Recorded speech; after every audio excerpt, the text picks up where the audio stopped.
Merci à Georges Kiosef qui réalisait l'émission, à la technique aujourd'hui Pascal Dupont. Je vous laisse en compagnie des lundis de l'histoire.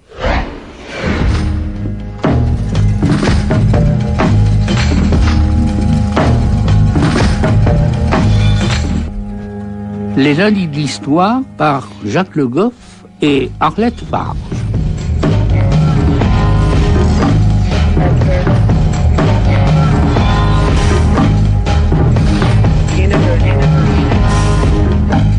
Nous allons aujourd'hui traiter d'un sujet fondamental, un peu délicat, difficile à expliquer, et je me permets de requérir toute votre attention.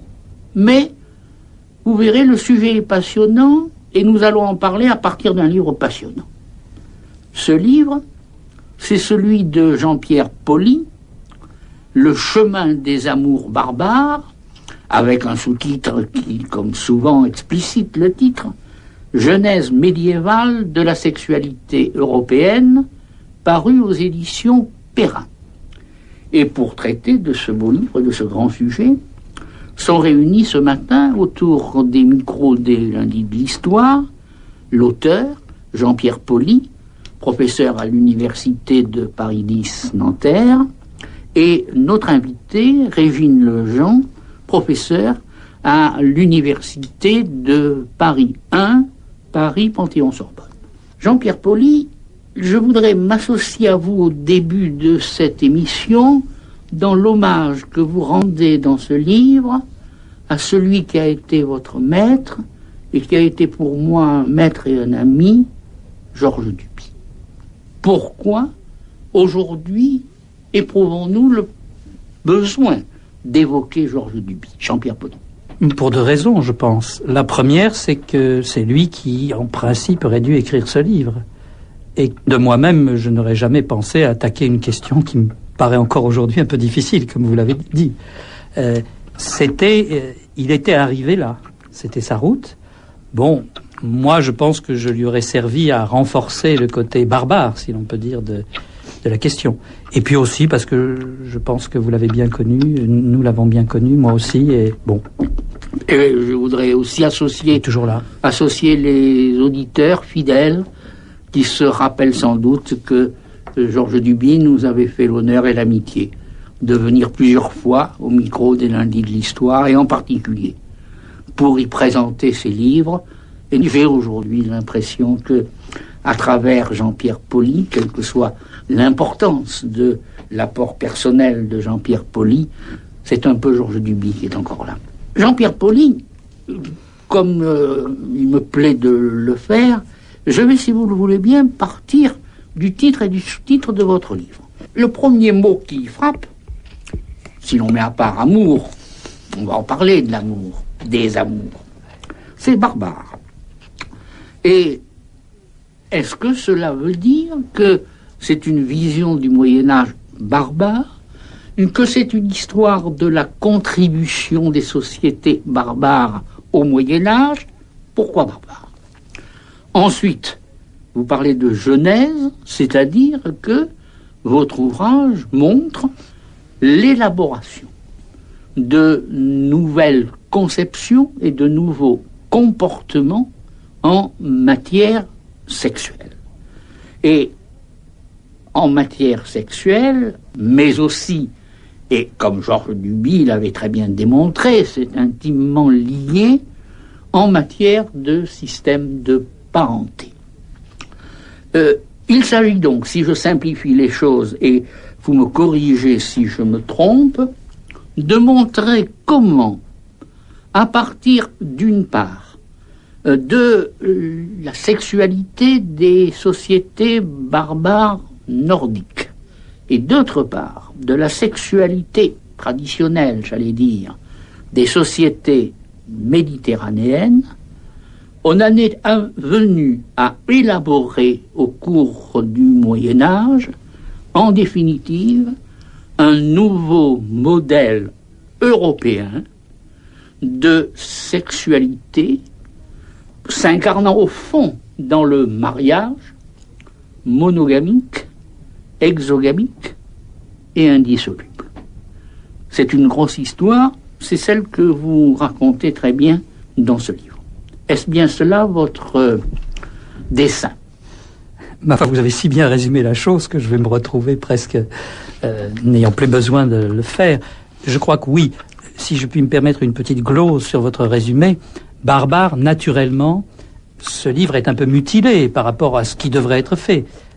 Ce sont des germano-scandinaves, ceux que les Romains ont appelés Germanie, mais il y aurait les Irlandais, il y aurait les Calédoniens qui seront les Écossais, il y aurait les Hongrois, il y aurait beaucoup d'autres choses pour être européens. Hein.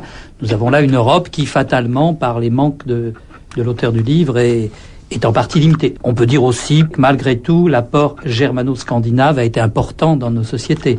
Puisqu'après tout, bon.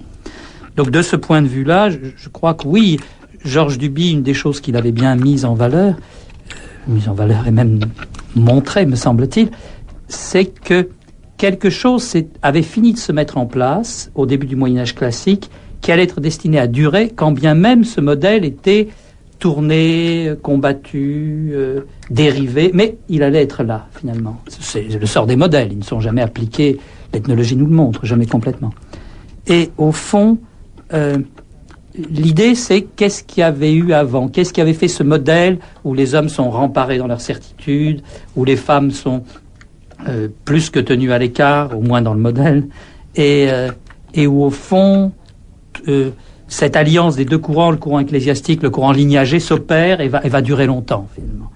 Alors, c'est tout le problème de l'apport de sociétés que moi, plutôt que barbare, et c'est peut-être un détour, mais enfin, je préfère appeler un peu comme le font certains ethnologues, gentilices, c'est-à-dire des sociétés où la parenté est aussi une structure politique, une structure sexuelle, une structure tout ce qu'on veut, où elle est la structure par excellence, face à nos sociétés qui, comme l'État romain, la res publica, sont plus des sociétés politiques au sens aristotélicien du terme. C'est-à-dire que, si je peux trivialement résumer ce que vous venez de dire sur le point de la barbarie, vous mettriez volontiers des guillemets à barbare. Oui, voilà. Enfin, alors, bon, lisons c'est le terme d'époque. livre avec des guillemets. Régine Lejean, vous n'êtes pas une inconnue de nos auditeurs et je vous remercie d'avoir bien venu une fois de plus parler à ce micro de thèmes sur lesquels vous êtes extrêmement compétent. On sait que vous êtes une grande historienne de la société, en particulier de la famille, dans le Haut Moyen-Âge. Alors, je voulais vous demander, est-ce que le thème, celui de la sexualité, est important dans votre recherche, dans votre œuvre? Est-ce que ce livre apporte quelque chose à votre propre réflexion? Et enfin, aussi, votre idée sur Barbare.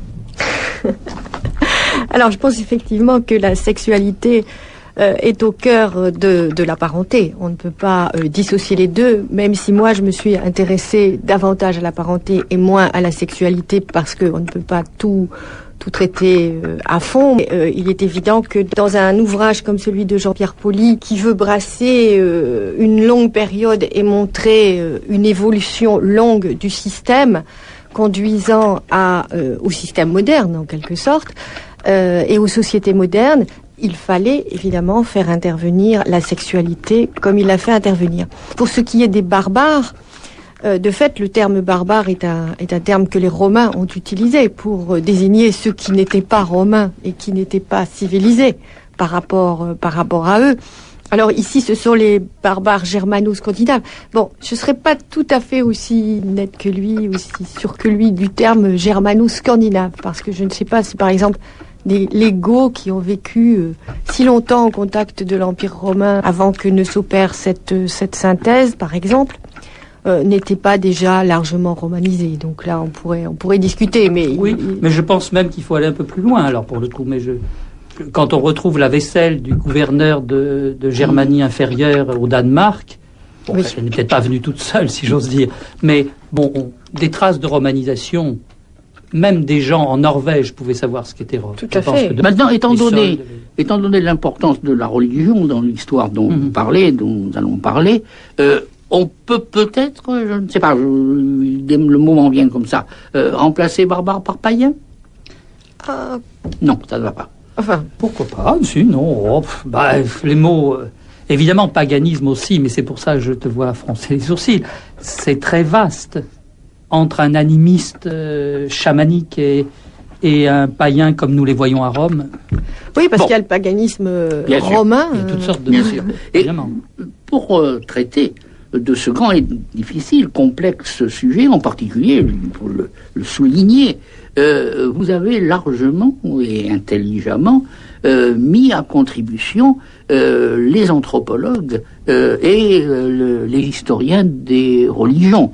Et nous retrouvons des textes, car ça, c'est un problème que sans doute nous aborderons un petit peu plus tard, le problème des textes de l'Europe septentrionale, du Haut Moyen-Âge, y compris des textes islandais, et je salue cette arrivée de l'Islande dans nos émissions où elle est trop souvent absente. Alors, Jean-Pierre Pauly, comment se présente, en résumé malheureusement, cette sexualité et la parenté qui lui est liée dans les sociétés de l'Europe nordique? On pourrait dire, pour commencer, ça aurait l'air d'une dérobade ou d'une lapalissade, que c'est une sexualité qui précisément n'est pas méditerranéenne.